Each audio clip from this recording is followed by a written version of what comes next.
What is up, friends? Welcome back to the show. Today, I sat down across from Robert Breedlove. He understands Bitcoin almost better than anybody else. So we had a conversation all about that, his views on Bitcoin, why fiat currency, what you and I think of as money, is broken, and how if we fix the money, we can fix the world. We talk about where the Trump administration is going to be good for Bitcoin and the role of government central bank digital currencies. We talk about his philosophy on health and freedom maximalism. We talk about the difference between Bitcoin and shitcoins and where to keep your Bitcoins. And he has an interesting philosophical discussion on Bitcoin as the philosopher's stone, a key to unlocking a more beautiful world that we all know is possible if we can achieve it. And at the end of it, what does Robert do to stay jacked and fit? So without further ado, here is Mr. Robert Breedlove. Robert, welcome in, brother. I wanted to start this conversation today with an aptly named title/question of your podcast, and let you do with this what you will. What is money? Well, that's a very seemingly simple question, and it has a lot of answers.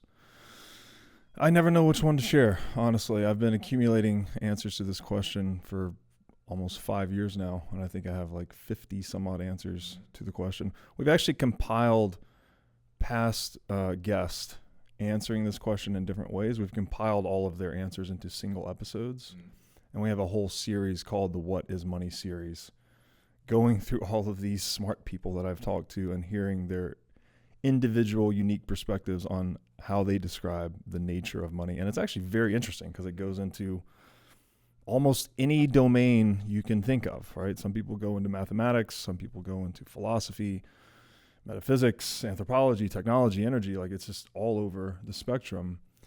And I feel very fortunate to have stumbled upon this question as in that it's very philosophically tantalizing, but it's also very relevant to the time in which we are living. Obviously, it's inspired by the emergence of Bitcoin. And I think a lot of people and institutions are now actually wrestling with that question. What is money? Mm-hmm. So I give you all that as like kind of a setup. I really don't know which way to take it, but on my way over here this morning, I had a 1 hour Uber ride. And so I was sitting in meditation, and it was occurring to me that a lot of what humans do is ritualistic, right? Even our daily, we talk about our morning rituals. So we have them independently and unique unto ourselves, but we also have them collaboratively and amongst people. Obviously, you can say a business, right, is kind of a ritual. You go to the gym, right? You go to a workout class. That's a type of ritual. Everyone's coordinating their actions and efforts in a certain way, in a certain pattern. You know, if you're in a yoga class, you're literally all putting your bodies in the same geometric patterns designed to align yourself with the universe and maybe make yourself a little bit more limber so that you can sit in meditation longer, which is another ritual. And so we are this like ritualistic creature. And I think from ritual, one of the most primary rituals for human beings is trade, basically, right? This is how we actually become interdependent. It's how we enjoy the things that we are each good at. So, obviously you're good at making hats and I'm good at making boots. We both benefit by trading. This is the division of labor. This is the win-win game that humans can play and actually increase their standards of living through cooperation. This is also why coercion is a big problem, because that's opposite to that process. It makes it a zero-sum game rather than a positive-sum game. So let's say ritual is very primary. Trade is probably the primary ritual. Money is an emergent phenomenon of trade, ultimately. It's just whatever the most tradable asset is in any economy. You'll often hear people talk about prisoners using cigarettes as money and things like this. It's because that particular asset best plays the role of money in that microeconomy, right? Like, it's divisible, it's durable, it's usable, all these things that we can get into later. And so money is just this social phenomenon, or this social technology, if you will, that we impute to a certain asset, but it's just the asset that is most tradable and held with the intention of trading it in the future, not consuming it. So it's something that like activates and energizes and continues this ritual across time. And so it gets, this is where my meditation got a little strange for me, because we actually metaphorize time in terms of money, right? Like, how do you spend your time? You better invest your time wisely. You know, we actually understand the abstraction of time in terms of our embodied experience of handling money.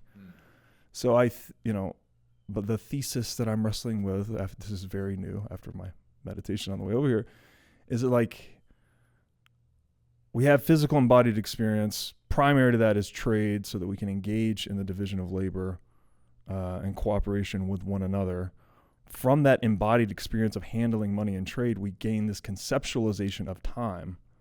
And from the conceptualization of time comes basically everything else in the world of ideas, right? From calendars, you get religion. From religion, you get social institution. From social institution, you get civilization, basically. So I don't mean to give you the super deep answer to the question, but when you asked me this morning, right after my meditation, that's the one that comes up. Yeah, well, I appreciate it. I'm glad you're working it out in real time with us here. Yeah. So it sounds to me like I like that analogy of different forms of money being used in the context that's applicable at the time, like cigarettes being traded, because that's something that's obviously valuable, and it infers that. But you mentioned Bitcoin, and that's obviously central to today's conversation, a lot of your speciality. So Bitcoin 101, I think a good place to start here is my somewhat limited understanding of Bitcoin is it emerged as a solution to a problem. And I think it's important to understand what the problem is and then position why Bitcoin might be or is the solution to that. Yeah, it's another very deep question. Right? Well, we like deep, man. We've Let's spent go. years and years talking about it on the show, so I'll do my best to try and hit the high points. You know, if money is this emblem of human energy or time, right? Human labor is a product of human time and energy, obviously, right? We have to allocate our time and energy to create things of use. And money is an emblem or a language of that we're using it to represent those things to one another. So you could think of it as like, there's the classic saying, the map is not the territory. Money is the map. The territory is economic goods, actual things that we're using, microphones, tables, headphones, etc. And so the problem with money today is that the map can never be the territory, but you do want a map that is a very high fidelity depiction of the territory. Right? If the map misrepresents things too much, well, then it's going to lead you astray, and you're going to get lost, and you're going to get hurt, and you're not going to be able to accomplish your aims. So, continuing with this metaphor, the problem with money today is that we have so wildly diverged the map from the territory. You know, in pre-1971 era, the dollar was representative of gold. And gold was representative of actual human labor expended in the creation of that metal. And so it was actual tokenized human labor energy. But when you divorce the dollar from gold, you can now produce new representations. You can expand and rewrite that map ad infinitum without any commensurate expenditure of energy. So the map becomes very misleading, very deceptive. It's used to steal energy and time from people, basically through the counterfeiting of currency. And this is the core problem. This is what Bitcoiners say, fix the money, fix the world. This is like a spiritual sickness or a spiritual corrosion on this fundamental ritual that connects us, which is trade, right? We need to be able to trade and have trust in the medium of trade, which is money, that it's not going to mislead us or deceive us or be used to steal from us. Yet we are living in a world that is dominated by central banks and fiat currency that is the furthest extreme example of that misrepresentation and deception. And I think the way I've tried to crystallize this for people, inflation is legal counterfeiting. Counterfeiting is criminal inflation. So there's no difference between you and I putting a dollar printing machine on this table and, printing out some new $100 bills to go and spend in the economy. There's no difference between that activity and what the Fed is doing by the trillion, right? They're just creating new claims to goods, new representations of goods, but they're not doing any work. Right. So the people that do the work, that actually bear the brunt of that, when they increase the money supply, that's money supply inflation, but people bear the brunt of it in the form of price inflation. Right. So the people that get the new money first benefit at the expense of those who get money later. So this entire system is being used to basically steal from the poor and the working class and reallocate purchasing power to those nearest the spigot of counterfeited currency, which are central bankers, bureaucrats, politicians, etc. This is that root problem Right. Bitcoin seeks to root out.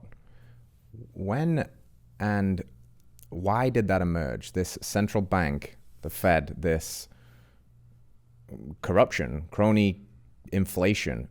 Who is behind it? Why? What is happening? The heart of man.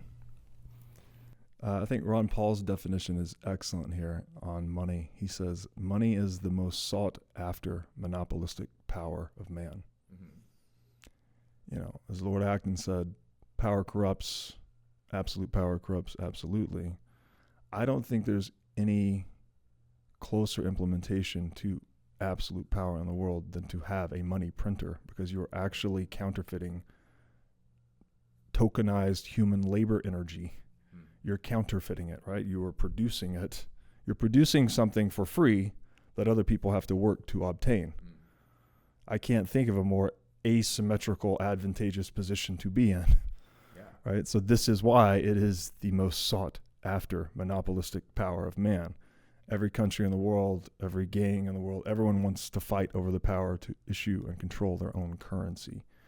And it's, I'm not here to cast aspersions on any individual group or enterprise, because ultimately it is this temptation that lives in the human heart. And so the Bitcoiner perspective on this is something like, there's a saying that the line between good and evil cuts down the heart of every man. I think the Bitcoiner perspective is that material incentives hold a very strong influence on the oscillation of that line between good and evil. And Bitcoin, by simply being money that cannot be printed, we could get into why and all the things, but if you just take it at face value for a second, money that nobody can print, right? It's the only fixed supply asset we've ever had. It just removes the option for that game and that exploitation to even occur. You can't monopolize it, right? The most sought after monopolistic power of man in Bitcoin, it cannot be monopolized. It's uncorruptible. Exactly. It's incorruptible. And specifically the meaning of corruption, the uneven application of rules, right? We would say something like the laws of physics are not corruptible because they evenly apply to all of us. I can't change gravity. I'm pretty sure you can't. Not yet. I don't think we can change the speed of light. So we just adhere, right? We comply, basically, and we work out and we live, and eventually gravity wins and we die, right? That's kind of the game that we're in. But it's a fair game, at least, in that we know that the rules are fixed, they're evenly applied, they're not going to change. We're all playing the same board. You could imagine how horrible the world would be if the laws of physics could be manipulated by man. And how much human effort and war and strategy and all of the things that would go into trying to control the laws of physics. Because if you could control the laws of physics, you could actually win every game in perpetuity forever. Right? So what we've been seeking throughout human history, and this sought after monopolistic power of man, is something tantamount to that. And the miracle of Bitcoin is that it has imported the integrity of the laws of physics into the socioeconomic domain. We actually have fixed rules that are evenly applied to all people. There's a principle at the bottom of Western civilization called equality in the eyes of the law. Well, that's an ideal, right? We've sort of approximated it. I would say our best approximation has been the U.S. Constitution and this experiment we've built on top of it. However, we've seen the censorship and the lawfare and all the nonsense, especially in the post-pandemic world, where corruption has festered once again, right? Bitcoin is a realization of that ideal, I think, in a permanent way, where we all are actually equal in the eyes of Bitcoin, no matter what. It's perfectly impartial to human affairs. And this is what makes it so mind-bending in a way. It's a new form of social institution that forces us to comply with its laws rather than our laws regulate and comply with it. So and this is where you see countries and businesses and individuals and all of us philosophically wrestling with this gargantuan thing that we call Bitcoin. And as far as like a historical parallel, I wrote an essay called The Number Zero in Bitcoin, and I think that's the best comparison you could possibly make. We could talk about that if you like, but I promised we were going to keep it surface level today, but I don't seem to be doing a good job of that right now. But I hope this is useful. It's very useful. And I want to, somewhat walk in both worlds of the very tangible, I love that, fix the money, fix the world philosophy. And also this spiritual conundrum. When you were saying that it reminded me of my dad growing up. He's like, oh yeah, when we get a money tree, we could do all these things you want to do. And it's like, oh, wait a minute. These people have the money tree. Yes, and that's exactly right. They have the money Mom tree. Said the same thing. Yeah. So I'm like, oh, and they're not using it for good because of the absolute power corrupts absolutely, and also that money is the root of all evil, etc. And it can exacerbate those things.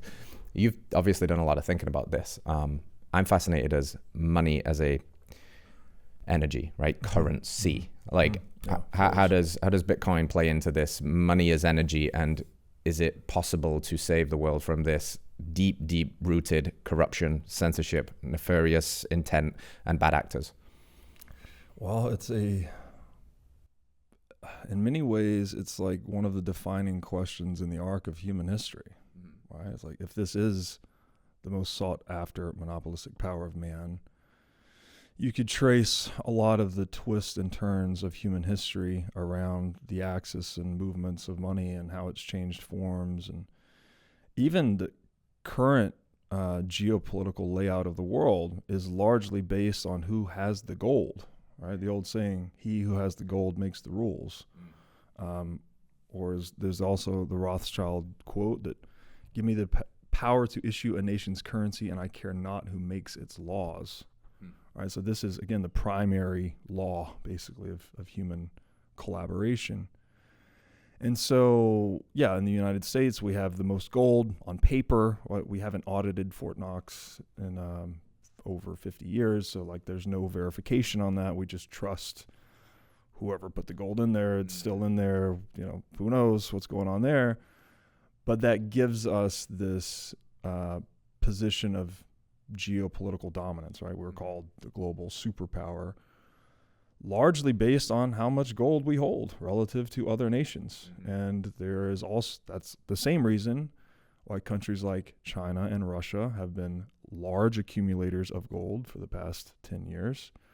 I think China has been the number one producer and importer of gold for years running. Now, when you say producer of gold, doesn't all gold have to be mined? Yes. Right. Yes, inside of the border of China, they are producing it, actively mining it, extracting it, refining it, stockpiling it. Wow.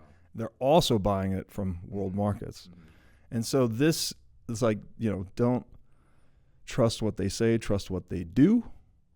All central banks in the world are simultaneously engaging in currency counterfeiting, which is often euphemistically called quantitative easing or increasing the debt ceiling or whatever. They always put a new word around it, but at the end of the day, it's money printing. All the central banks are printing specifically currency. It's not actual money, if we consider that gold is the actual energy.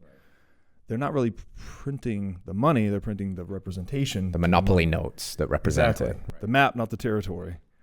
But if people believe the map, then it works. They can use it to steal people's energy, basically. If people keep working for the thing that you're printing, well, then people will expend their labor for something that you don't have to expend labor for. So it's, again, that asymmetry in the game. And so, China, Russia, they've been stockpiling gold for a long time. So you have to trust what they're doing, which is they themselves are holding gold while they are inflating the currency, printing the currency, dumping the cost of that onto anyone that's foolish enough to hold it, basically. And at the bottom of that is people that are poor, right? Yeah. People that are living on fixed incomes, retirees, pensioners, people that need that dollar to work next week.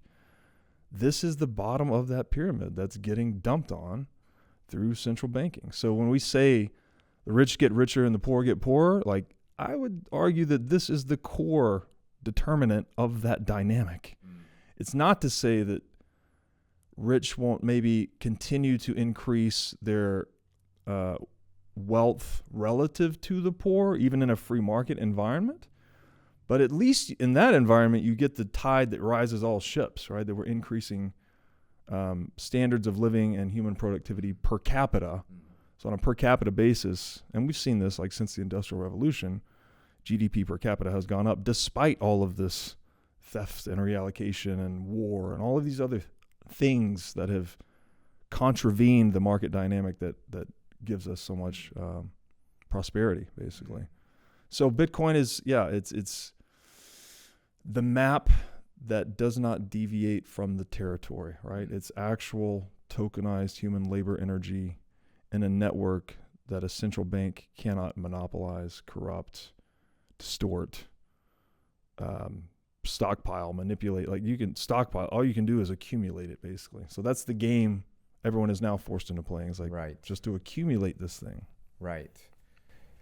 Amidst the cultural changes afoot with the election and Trump getting reelected to president and some changes there, how does Bitcoin play into this landscape? If this corruption is through the central banks, and I imagine there's a lot of corporate capture and things like that, what's the story? Is Trump good for Bitcoin?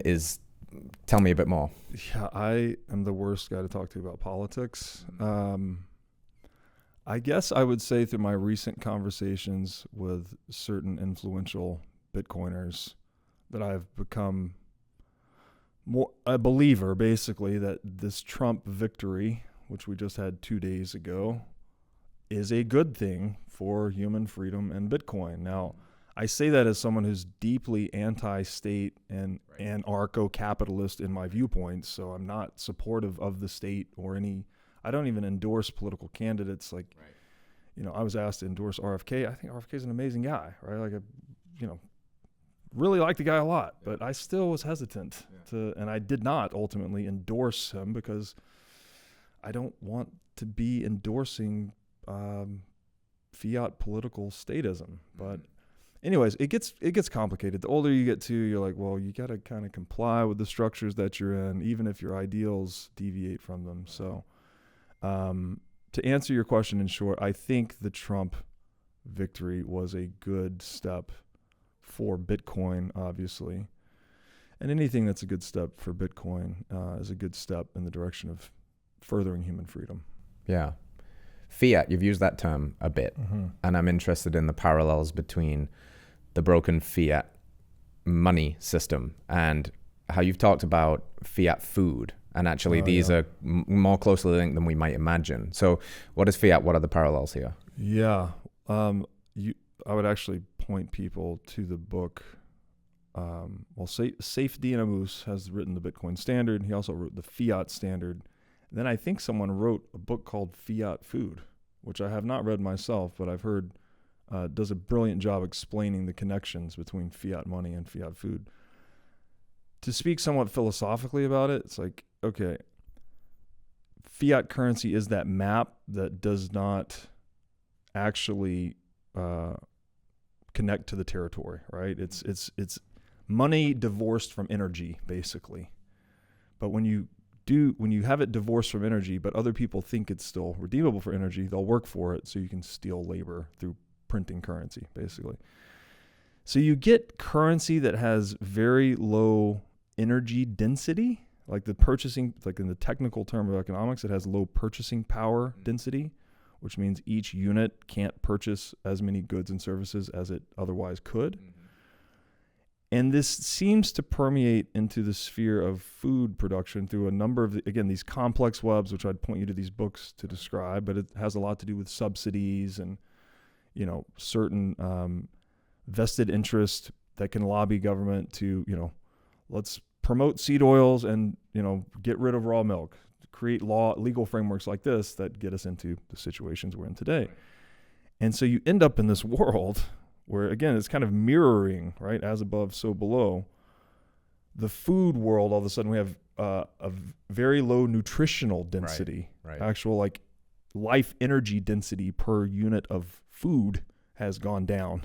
We are overfed and undernourished. Exactly. Yeah.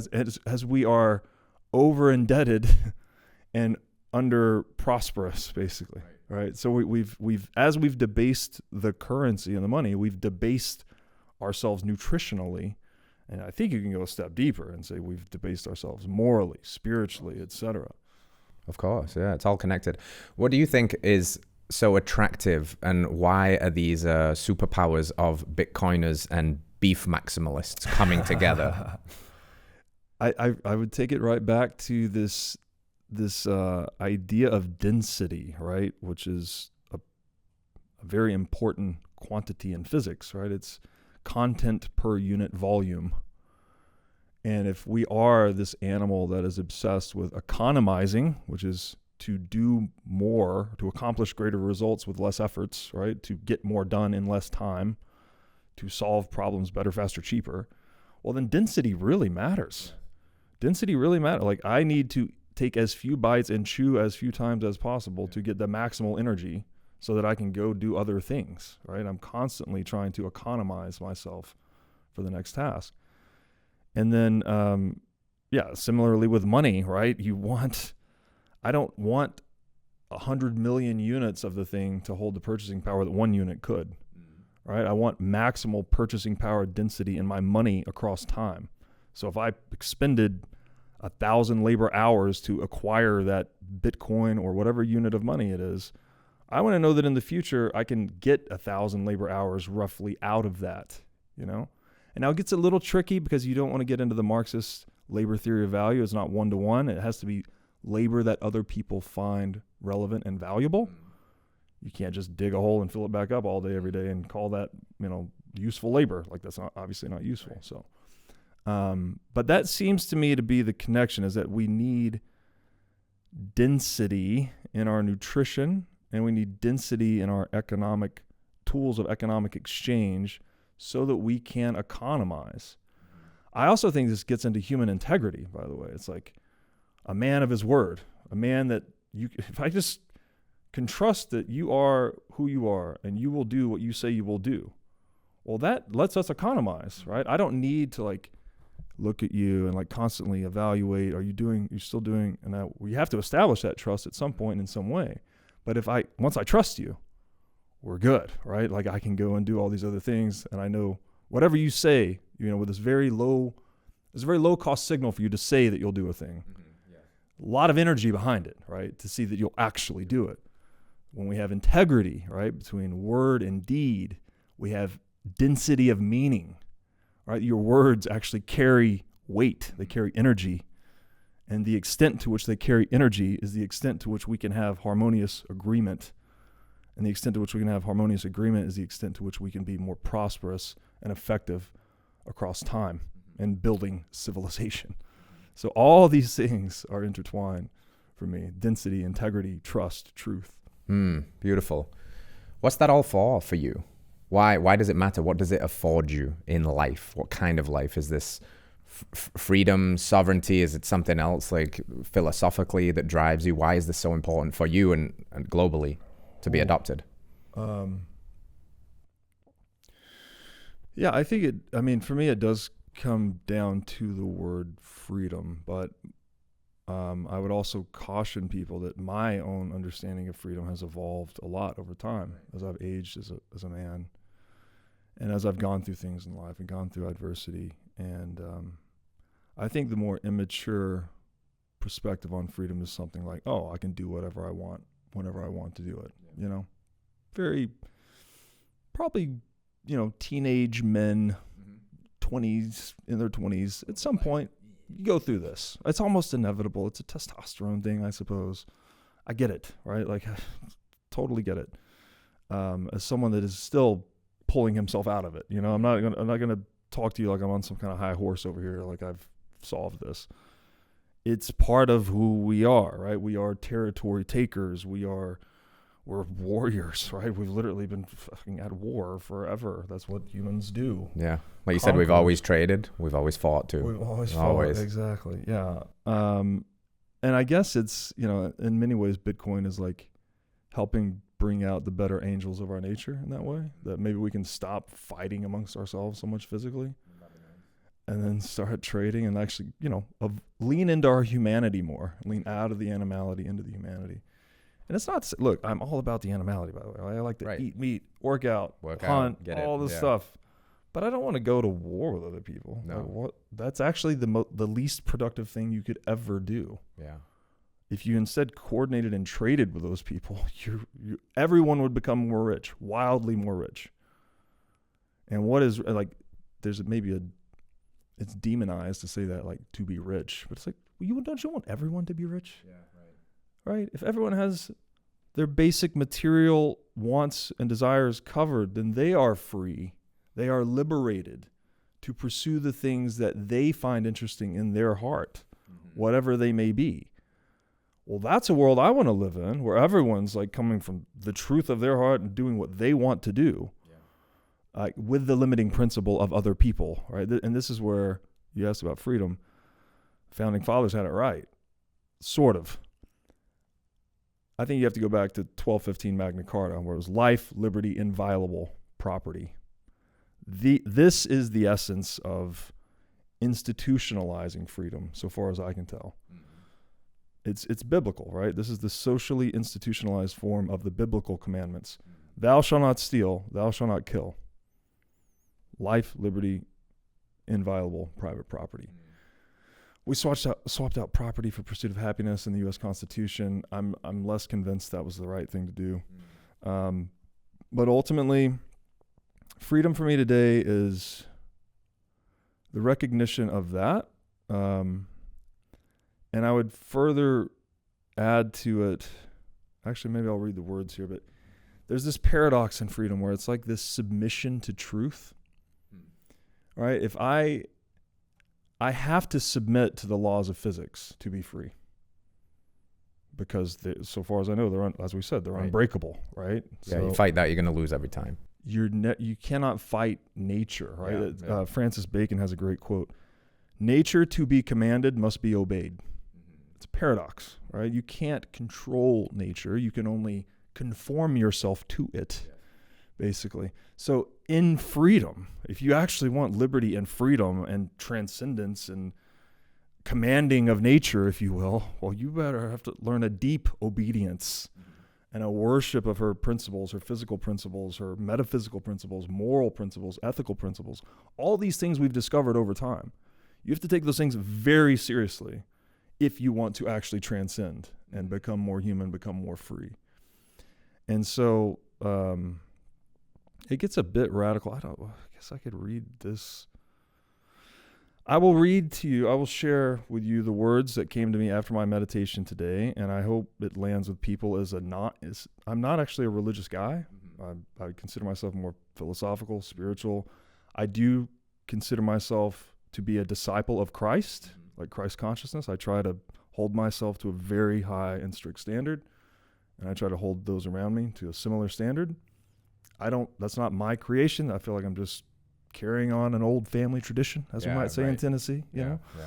So this came to me today, and I'm not a religious guy, but I said, king energy is the enacted recognition of the kingdom that lives within the heart of every man, woman, and child.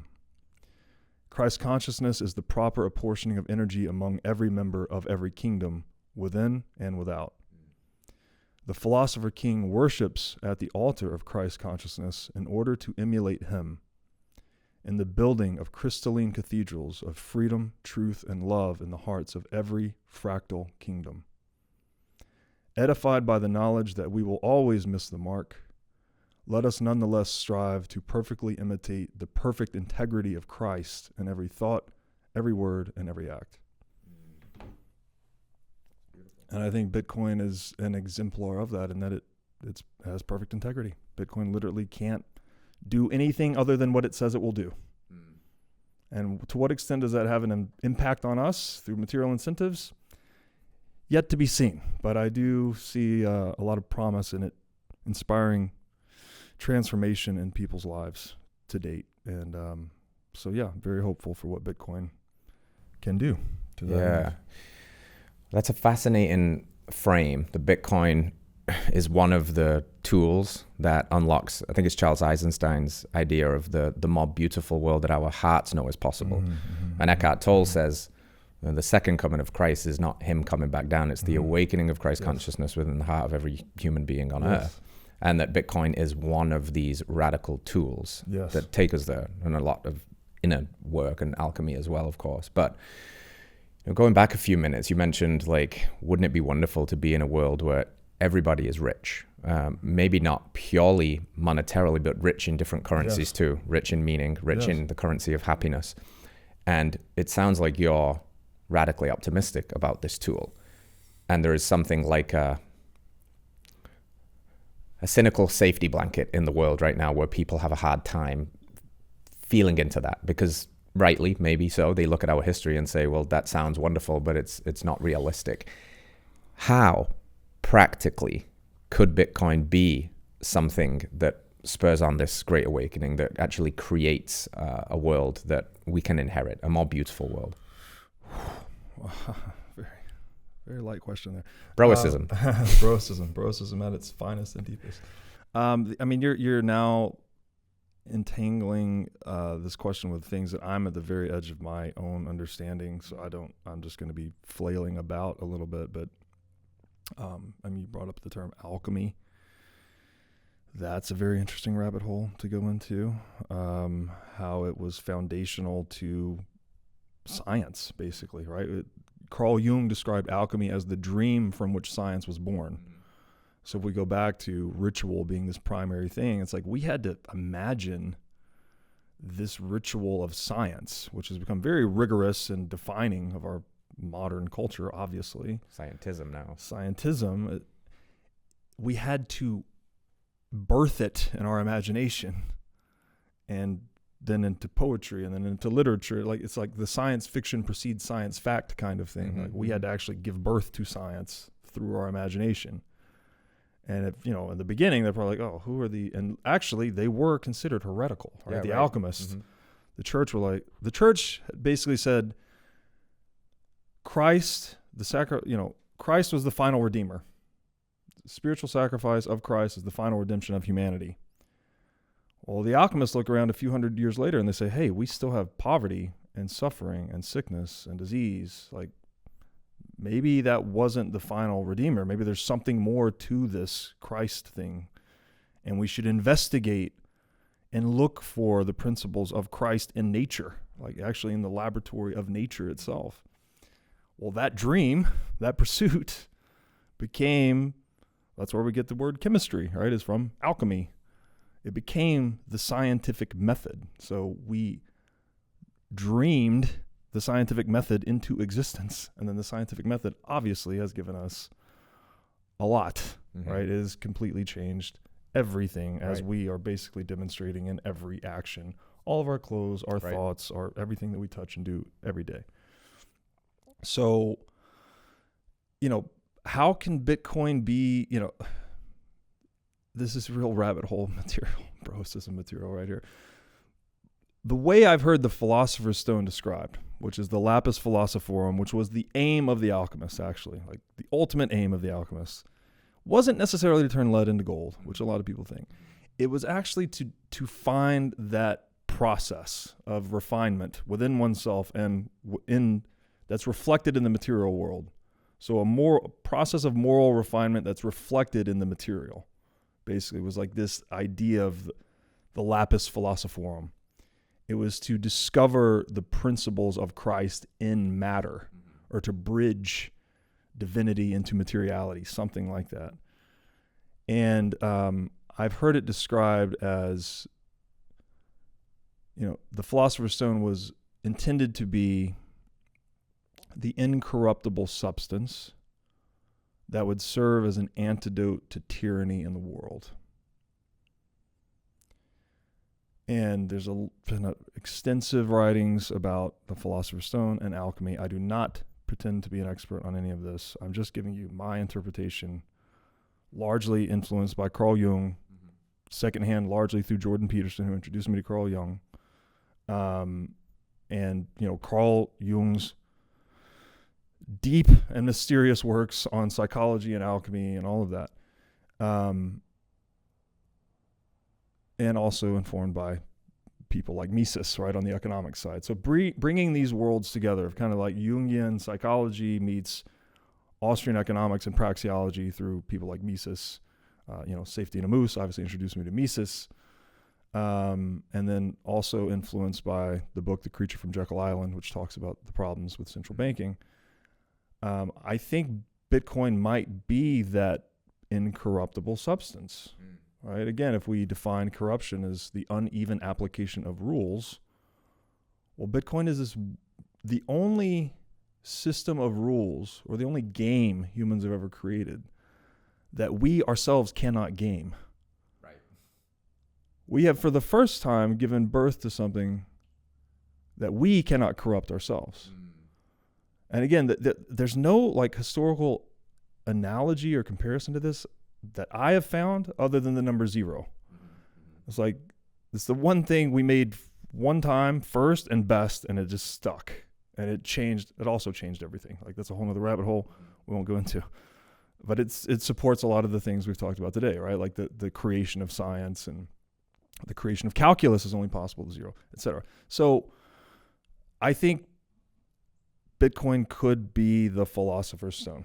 It could be the incorruptible substance that serves as an antidote to tyranny by maximizing the individualization and individuation, in a Jungian sense, of the individual, right? You are maximizing individual life, liberty, and property so that we can self-organize in a way that's maximally immune to top-down coercive control. So you get a much stronger bottom-up emergence of humanity and the human spirit in a more individuated and individualized world through Bitcoin. And so I don't think Bitcoin's a separate invention. It's like an extension of this enterprise, that goes through Christ and through others, through Buddha, through many that have practiced Christ consciousness, including the founding fathers of this country, right? When George Washington won the Revolutionary War, and they said, "We want to make you king, good sir." And in channeling, which is to me staggering philosopher king energy, he had earned the keys to the kingdom, and he had the keys to the kingdom handed to him in his hand. All he had to do was close his hand to become the emperor of the empire of the next new dynasty for all. We would not be the United States, right? We'd be the American empire. And he left that hand open and said, "No, I will not be your king." We fought for the principles of being a constitutional republic. And I will only be a 2-term president. I will not take the 3rd term. That man is channeling some serious, what I would call Christ consciousness, or philosopher king energy. And I hope that Bitcoin is an enabler of that. We get more men channeling that spirit, right? He's not doing what's best for him, his family, his lineage. He's looking out for the entire family of humanity and creating a new step change in governance structures that change the world forever, that we're still living through the benefits of today, right? We just had an election that's okay, great, we got the guy we want. Hopefully that's going to sway it back in our favor. All of these are vestiges from that decision that one man made, standing on the inspiration of Christ. So that's powerful. Yeah, really cool. Very, very cool. By the way, I promised to come in here and do Bitcoin 101. I don't know. Maybe this is the brocism thing is really strong in here. This is what's have strong brocism vibe. It's the man buns. That's what it is, really. Well, let's go back into a Bitcoin 101 then, put our feet firmly on the ground, because Bitcoin is not crypto, correct? It is a cryptocurrency, but it is not crypto. What's this whole... Bitcoin, not shitcoin. Bitcoin, not shitcoin. Yes. What's that about? Bitcoin is the only credibly decentralized crypto asset. Mm-hmm. It's kind of complicated because I would say read the book Block Size Wars of 2017. Bitcoin has gone through these market tests basically to become ossified as the standard that people interact through. So as central influences and powers have had tried to attack Bitcoin and control Bitcoin, it has resisted those attacks. The consensus of node operators, which is like the will of the people, if you will, has won out in many battles over time, even when these battles are very well funded. You know, influential Bitcoiners and lots of money and corporate power, state, who knows what all was behind. Again, read the Block Size Wars of 2017. There was a very concerted effort to attack the decentralization of Bitcoin, and Bitcoin won. The people won. The people said, no, fuck you. We're going to operate. We're going to run the Bitcoin language that we understand that benefits us individually, not that benefits any central power, that benefits the individual user. And that vote, that social consensus, became Bitcoin. So Bitcoin is like this battle-hardened, proven, decentralized money. Nothing else is that. Everything else is just a cheap imitation of that. It's the other analogy I could use is like if you guys remember, which I'm getting old now. I guess most people don't remember the emergence of the internet, actually, but I'm old enough. Days. I'm an old millennial, so I guess I'll sound like the old guy now. Pushing 39 years old, but I remember a day before the internet. And when the internet was emerging, there were a lot of really cocky, arrogant Fortune 1000 companies that said, we don't need the internet. We don't need to create a corporate website. We don't need anything in the cloud or a web store or shopping carts. We don't need any of that shit. We're going to create our own internet, our own private, permissioned, controlled intranet. Intranet. Not inter as in interconnecting, intra as in we control it. It's our insulated private little domain. All the big companies thought they were going to create their own intranet. And they were going to run the world from their own little private intranet. And what happened 25 years later? There are zero intranets. Zero, basically. I mean, I don't know. You could probably find some in governments and I don't know, whatever. But for all intents and purposes, we're all on the internet today. All the companies are on the internet today. There's a principle that the open network has economic advantages that the closed network cannot afford you, because you have to spend time enforcing the rules of the closed network and protecting the turf that you don't have to expend in the open network, because it's all consensual and voluntary. It's like you abide by it or you don't. You know, you make your own rules, basically. You choose your own rules. And so the open network, as we learned from the emergence of the internet over intranets, the open network outcompetes closed networks. Bitcoin is the internet of money. Shitcoins are the intranets of money. They're all closed, they're all controlled, they're all permissioned, manipulated. You're trusting some guy. You're ultimately trusting the promises of some group of humans. And Bitcoin is the only network where the promise of individual humans has been maximally dissipated. Right, we're trusting almost, again, it's like, I say it's imported the integrity of the laws of physics into the socioeconomic domain. We have like a fixed protocol like we have in the internet. But it's not, that may sound a little fanciful. And people are like, what do you mean? It's like, well, we have it already. HTTP, TCP, IP. Like the internet is a stack of these open source protocols that have ossified and become a linguistic standard or a protocol standard through which we interact. Bitcoin is just the latest layer in that, but for economic energy rather than just information. That's cool. That's a really cool analogy. But to help people understand this, at some point, Bitcoin had to come from somewhere, and that came from some guy at some point. Tell me that story, because it's fascinating. Well, nobody knows the story. I know. Really. I mean, it's the mystery of... the guy's name is Satoshi? Satoshi Nakamoto. Name. Maybe a woman. Who knows? Yeah, it's pseudonymous. He identifies as an individual man. But basically Bitcoin was released as an open source project to a chat room of people that had been working on non-state digital cash for like 25 years. So it was all the people that were primed to poke holes in the idea and, implement it if it was useful. break it if it's not useful. You know, it's, again, there's this long legacy, and it's the cypherpunk legacy, right? Which is born from the anarcho-capitalist legacy, which is born from the libertarian philosopher legacy, which is born from the Austrian economic legacy, which is born from, you know, I would argue founding fathers, and it goes deep, basically. Not just the founding fathers. There's other people who have been fighting for liberty outside of just the U.S., obviously.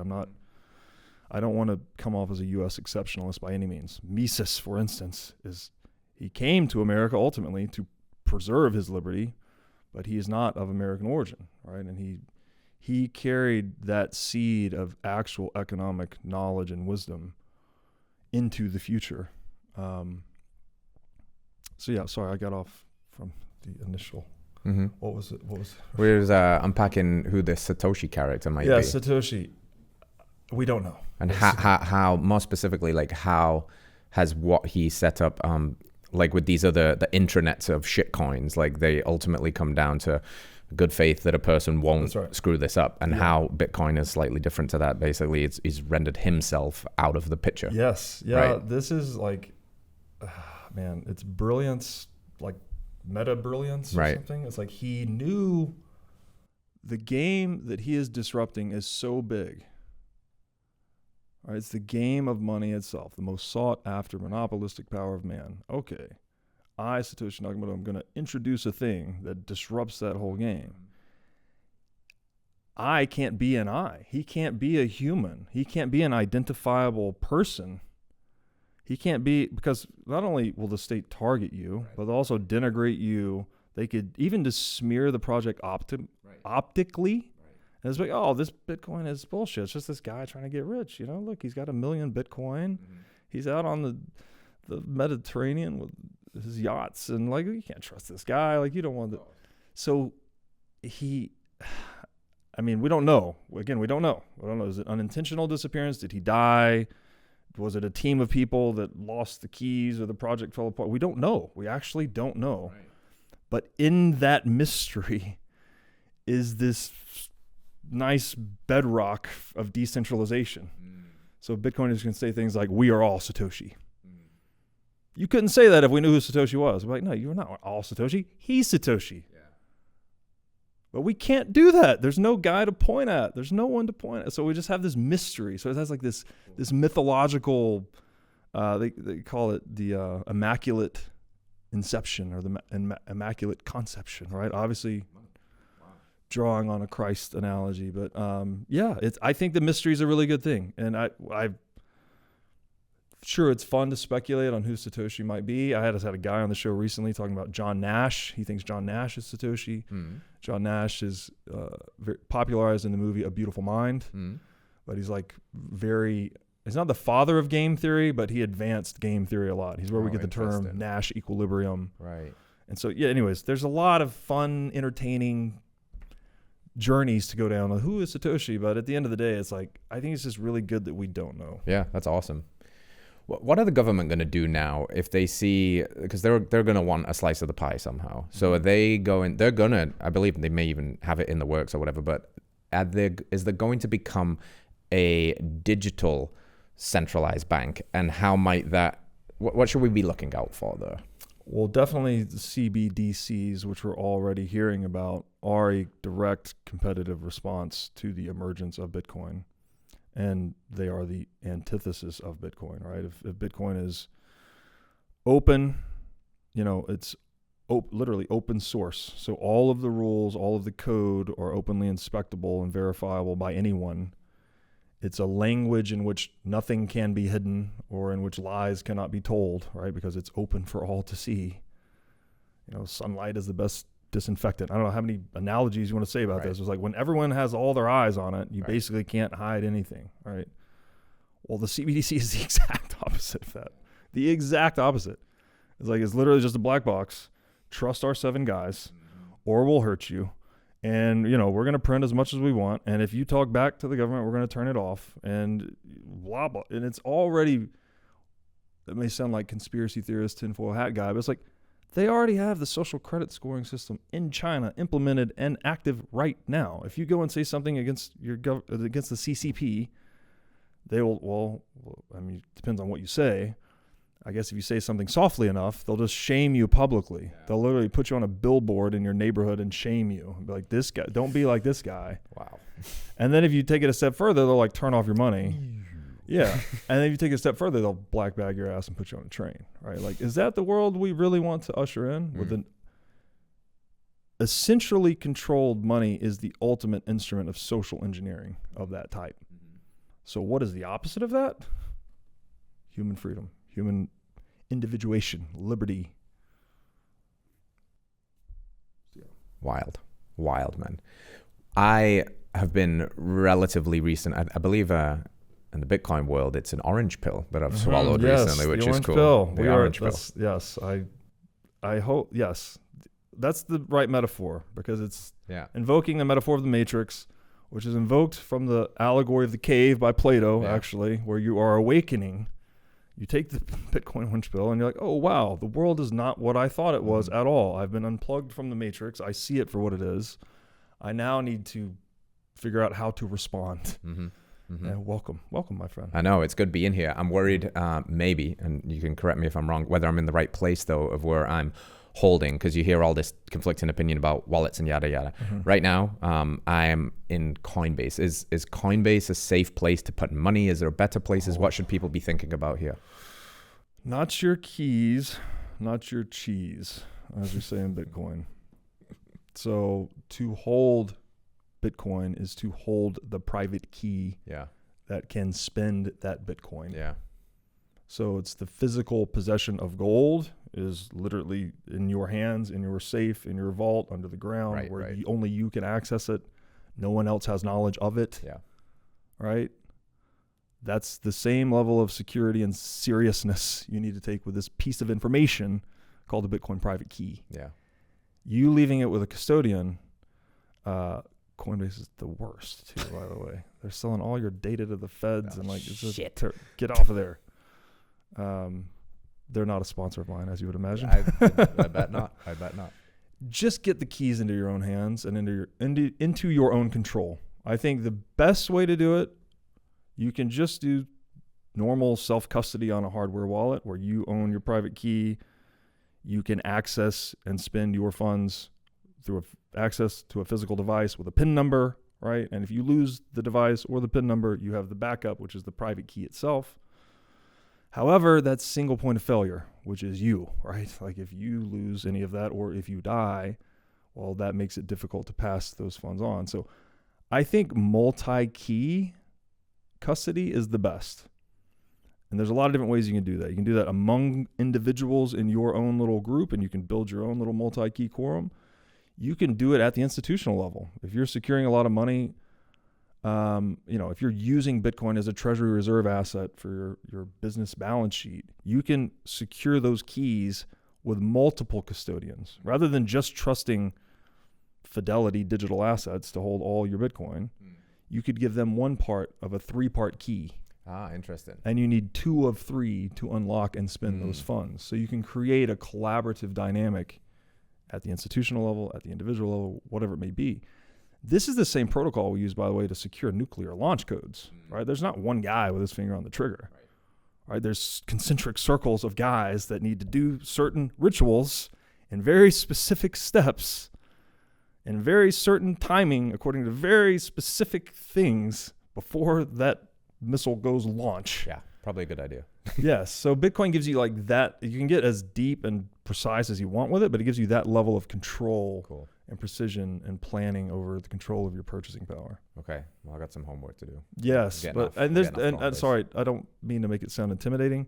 There's companies that hold hands and do this. I won't name any here out of not to play favorites, but research multi-key or multi-signature custody setup for Bitcoin. Cool. And there are some credible U.S. companies that will walk you through that process. Cool. Well, I have to ask you this as we start wrapping up here.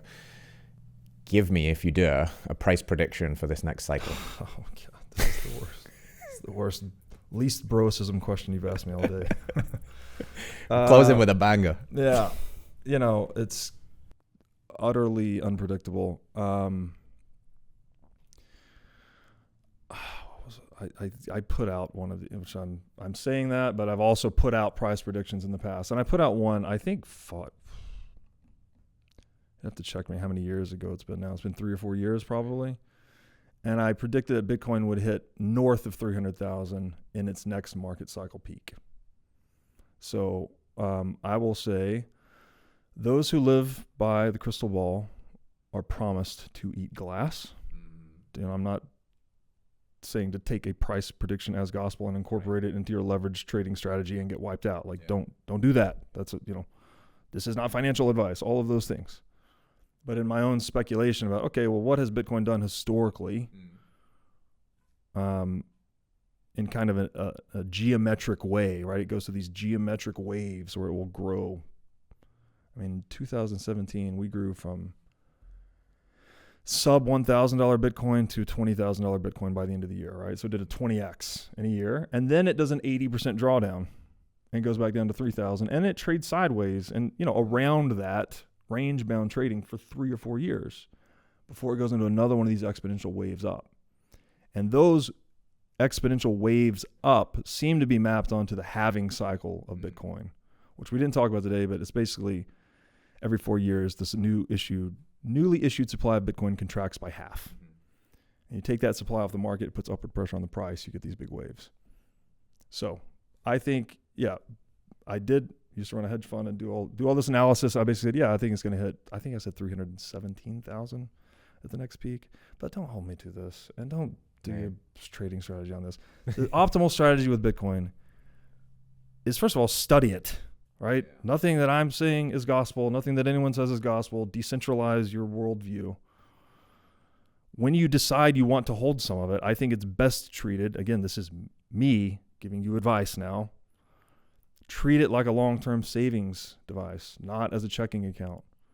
If you're emotionally attached to every Bitcoin price movement, you're over-allocated, basically. You should be excited. When the price goes down, I'm like, oh, I'm accumulating more. When the price goes up, I'm like, oh, I'm richer. Yeah, right. Okay. I have no, it doesn't change my investment strategy. I can just run grandma's wisdom, right? Mm-hmm. Make more money than I spend and save.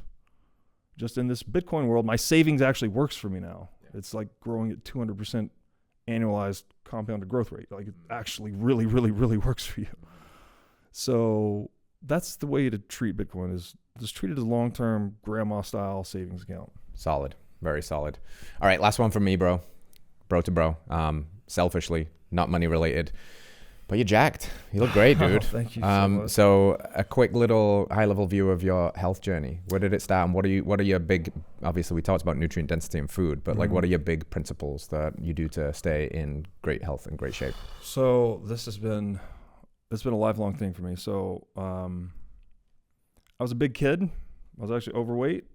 200 pounds, 7th grader, 11, 12 years old. Yeah, right. Tall, always a tall kid, always a big kid, but also overweight. Mm-hmm. And I think my family just didn't have they just bought into the standard American diet, basically. My mom was like, oh, you're a growing boy, you eat whatever you want, pizza, McDonald's, whatever.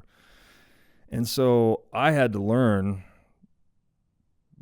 somewhat through the emergence of the internet and other things. I was like, this is not right. I don't want to be the fat kid at the pool party. I want to look good. I want to take care of myself. What can I do differently? And so I guess got interested in nutrition at somewhat of a young age. I was also getting into sport. So I was very fortunate that I got into Olympic style weightlifting at a very young age. I'd done football and wrestling before, but then Olympic style weightlifting became my primary competitive sport. I competed internationally for years, and I was, again, a big kid that started lifting heavy weights and got even bigger, right? I was 120 kilos by the time I was 17 years old. Damn. 120 kilos, like almost 250, 265 right? pounds. Yeah, dude. At 17 years old, competing internationally in Olympic style weightlifting. Wow. I was clean and jerking 402 pounds. I was snatching 325 pounds, and I broke American records, but only there's a lot of guys stronger and better than me at the sport. Like a tall guy actually is not great at that sport. Yeah. Which is where I ultimately gave up. I was like, what the fuck am I doing? I'm 6'4". I'd go to these competitions and these guys are like 5'10". It's a lot of distance to move that weight over. Exactly. Yeah. You're at a disadvantage basically. So, but anyway, I was telling you all that basically to say that I was a very big dude naturally, and then I also did this sport that made me really big. And like, this is way before I got into like trying to be in shape or a body. Like, I was just doing sport basically. And so 17, I give up Olympic style weightlifting, and I'm like, okay, I don't look good, by the way. I'm 265 pounds, but I'm all thighs and ass, you know, like my upper body's like, people are always like, what can you bench? I'm like, I don't know, like nothing. I don't bench. I put weights over my head. And so I made this conscious decision to start like trying to be more aesthetic and like take care of myself. I guess starting the journey of longevity as much as you can at kind of late teenage years, but really caring more about aesthetics, right? Like, you want to look good, curls for the girls, you know, you want to look good at the beach and all that. Exactly. All that stuff. So yeah, basically been following that path, and then also got into yoga, Pilates, swimming. Yeah. That was really good for the spiritual development, getting into meditation. Everything we've talked about today, like largely influenced by my meditation practice, my spirituality. All like, I can only tap into that world through that ritual, basically. Yeah. And I've also had health struggles, autoimmune condition that I still deal with. Paul Saladino has been very transformative for me in that respect. He, you know, quitting coffee, dude, quitting coffee. I really was like, I had quit everything, by the way. I'd like cut everything out of my diet. I was eating beef, salt, coffee. Right. That's what I was down to. And I was still having gut issues and I'm like, Paul, what else can I do? I'm like, really, it had been a long time, a lot of months, a lot of struggles.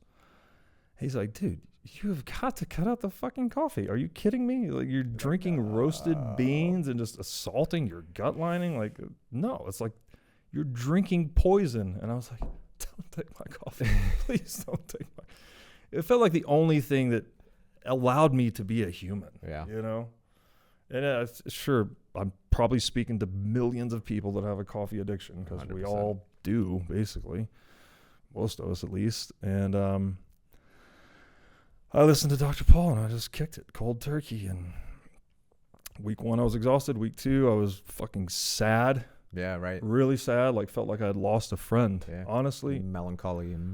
Like, actually felt like I had lost a friend. And it was very sad and emotional and difficult. And then by week 3, you like start to come back a little bit.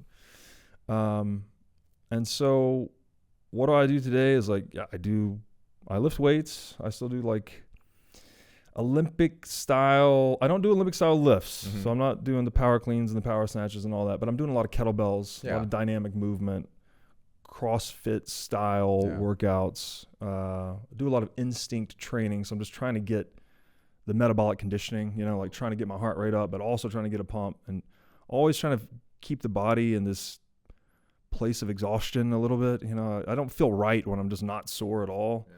I mean, I do take a couple of weeks off a year, right? And just like let the body completely rehab. But throughout the year, I'm like, I'm going. Yeah. And so I think it's just all of that. Like, that's what my fitness journey has become, is like all these layers of like, you know, competitive sport, and then also trying to look good. I still want to look good, by the way, but it's becoming less about looking good as I get older and more about cognitive performance and feeling good. And now I'm really starting to think about longevity as you get into your late 30s and things actually start to fall apart, and you're like, oh shit, I need to. Yeah. Not made of magic and rubber anymore. Exactly. Pay attention. And Paul Saladino has been great on that. And frankly, the organ supplements have been a big part of it. I still have the autoimmune condition, but the symptoms are like 99% under control. And I can't singularly attribute that to any one thing. I can't say, oh, it was the coffee that did this, it was that. I'm also following recently Dr. Jack Cruz. All his stuff on light and circadian rhythm, like that's been a big benefit. And again, this is the latest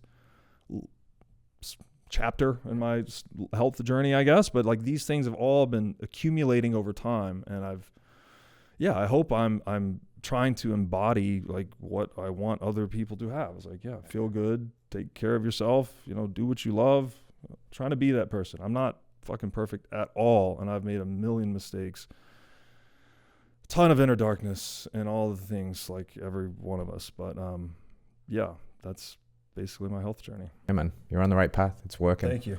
But we got to get you out of here because you got a plane to catch. So where can people go to keep up with what you're doing? Thank you so much for having me, by the way. This place is awesome. Yeah, it's pretty dope. We like it. Yeah, the vibe here is... Come back anytime, man. And the announcement, the reason we had this conversation today is we're now accepting Bitcoin on the website, which is really dope and a big step forward for us in the right direction. So we wanted to get the guy on to talk about it. So, well, I am honored to be the guy. That's awesome. So send us your Satoshis. Yeah, where can people go and keep up with you, man? whatismoneypodcast.com. Cool. Easy peasy. Robert Breedlove, ladies and gentlemen. Thank Lovely you, brother. stuff. Let's Thank do you. it. See you next week. Peace. Hey, before you go anywhere, listen up. I've got a special announcement. Mark your calendars for this one. November 22nd, Heart and Soil is dropping a new documentary called Fed a Lie. This is going to be the documentary on seed oils. The end, the nail in the coffin. Expect to hear from experts like Dr. Paul Saladino, Nina Teicholz, Dr. Chris Kenobi, even superstars like Bethany Hamilton, as we gathered the big dogs to put an end to the seed oil madness. If you want to check that out, go to Heart and Soil's YouTube, subscribe, and go to fedalie.film. Plug in your details and we will make sure you get the link as soon as that goes live so you can spread it far and wide. This will be an incredible conversation starter at the family table over the holidays, and it will be you helping us to spread this message of radical health and be a part of the healthy revolution. And as always, thank you for being here. If you like the show, please like it, subscribe it, and share it. Help us to spread this message of radical health. And we'll see you next week. Big love.